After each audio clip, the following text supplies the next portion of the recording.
It's Monday. That means three things. First, I'm going to show you this week's most expensive storage unit at auction in the country. We're going to do a quick review, see if it's worth the price. Second, I'm going to update you on last week's featured auction, the 10 by 25 in Fort Myers, Florida. And third, flannel, because on Mondays we wear flannel. All right, let's jump in. And we're going to have to jump into this one because there's so much going on. Today we have landed in Hemet, California for a 10 by 30. Currently it's at $30,150 with just over 2 days left. And you might be looking at this first photo and thinking, why would anyone spend $30,000 on that? This is not the business for you. I see this photo and I'm like, holy crap, did I finally find the Holy Grail? I actually had to do some homework on this one and I have some notes. So I'm going to be taking a look at those while we go through just photo number one. There's a bunch of pictures to go through, but this one kind of tells the story of what's going on here. Now, bear with me. Have you ever seen those stroke photos, the photos that are supposed to resemble what it looks like when you're having a stroke? There's a whole lot of things there, but you can't make out anything. Initially, that's what you might see, but I scrolled in real deep there just to identify a few products to get a general idea of how old some of this stuff is and what we can expect. Up front here on the bottom, we have a sealed Zorro metal lunch pail. I hopped on eBay for that. I was able to find a few sold examples for $200 just for that little thing that's sitting right there. To the right of that, we also have a Peanuts metal lunch pail. This one appears to have some rust and kind of be in worse condition. That one I found on eBay, sold for $15. Tucked in right by that Peanuts lunchbox is a 1964 scooter doll. It's the brunette version.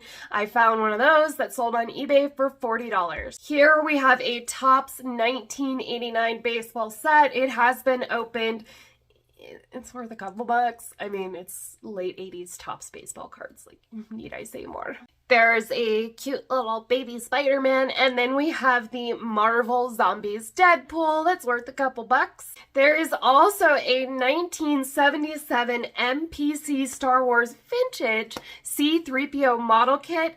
Those on eBay, it just kind of depends. Sealed, not sealed, condition of the box. They go anywhere from $10 to $80 just for that one box. Behind that, it looks like a vintage R2-D2. I can't tell what it is exactly. It could be another model. I don't know. Just to the right of a Justice League box, we have a 1984 MPC Superpowers Batman model kit. Those sell for about 20 bucks, opened on eBay. Oh, God. This picture. I'm going to talk about the elephant in the room here just real quick.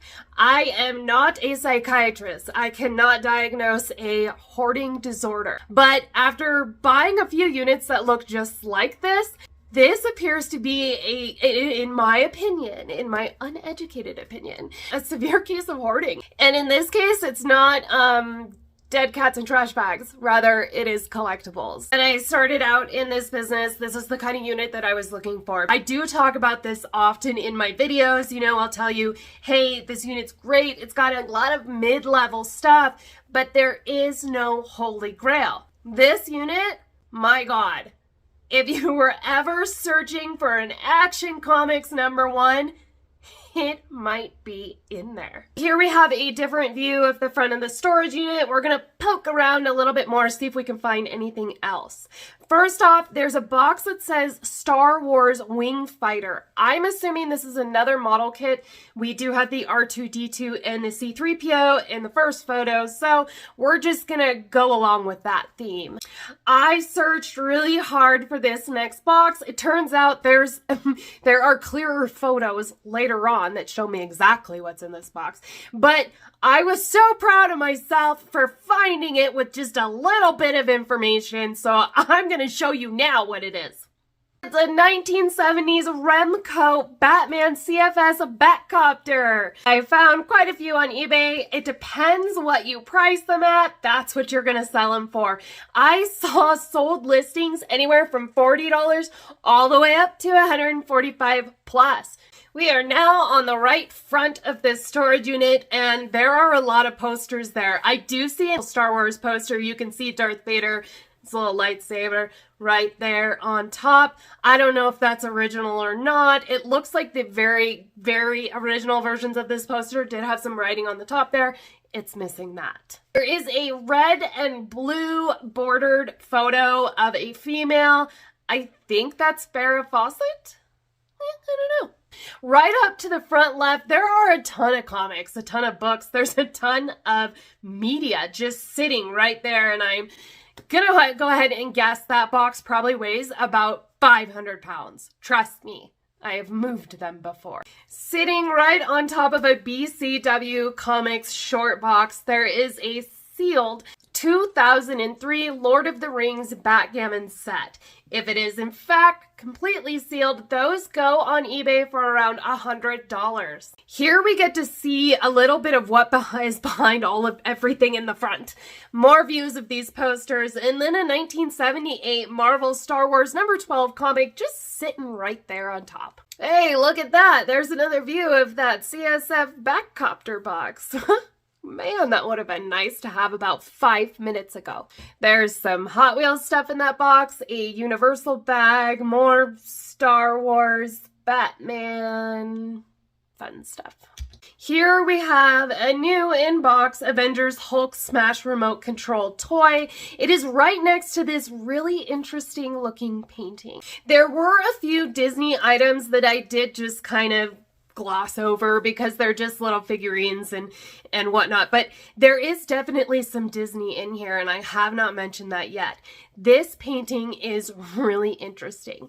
There is some painter's tape that is applied on the front of it. It looks vintage, and if you check out the D in Disney, it is just like their font. So I have zoomed in and out at different angles trying to figure out exactly what this says, but as far as I can tell, it appears to say "Not the Coon from Disneyland." So if any of my viewers can decode that, I would be really appreciative. This one has me curious. Holy Skechers in a handbasket. Ha! That is a lot of stuff. If you really stop and scroll in on this photo, you'll see Disney, Star Wars, there's some Star Trek, there's C-3PO, there's more model kits. It's just loaded. Everything is just thrown into there. Same story with this photo. There's Spider-Man and X-Men and Disney and Star Trek and Star Wars. Feel free to play I Spy in the comment section because it would take me days to identify everything that's in here. All right, you fine folks, let's talk about this. Again, just over 2 days left at $30,150. A couple things might have happened in this situation. Again, I am not trained to diagnose different disorders, but I do know a little bit just based on my own experience of what I've had to deal with when purchasing storage units. One of a few things happened here. I'll go through 2 different scenarios. First off, this is potentially a hoarder's nest. This is where they hide the things that they've purchased. The fact that a lot of this stuff is from the 1970s, early 80s, I don't know that it's been sitting in this storage unit straight off the shelves for that long. So that leads me to scenario number 2. This could be someone that passed away. The family came in, emptied the home, threw everything in there, just completely oblivious as to what some of this stuff is, and that is how it sits currently. You guys have watched me get really, really, really mad when I see middle of the road stuff that is stored terribly. I'm not really mad at this one. I do think that even though it's stored so awful, you will pull something, pull quite a few things out of here that are amazing.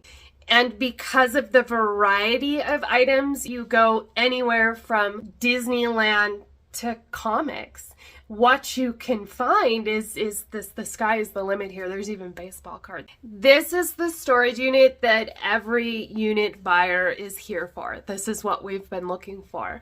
And something like this doesn't come up incredibly often. You'll see units that are full of collectibles, but it's typically newer stuff. The odds of finding something insanely crazy are, you know, it's there. This is some vintage Star Wars. It is vintage comics, vintage baseball cards. It is vintage. It is vintage toys. And there's a lot of money in vintage toys. The condition of the box is probably not going to be the greatest, but on some of these vintage items, you know, they're so scarce that a buyer is going to take it however they can get it. I mean, can we say Rocket Fire Boba Fett? Anyone? Nope. Okay. So let's guess what this is going to go for. $30,150, 2,600 viewers to the page, Hemet, California, all of those things factored in. I'm going to go with $42,350. Let's be specific, and maybe if I get it right on the money, the buyer will just give it to me, right? Let's make a deal.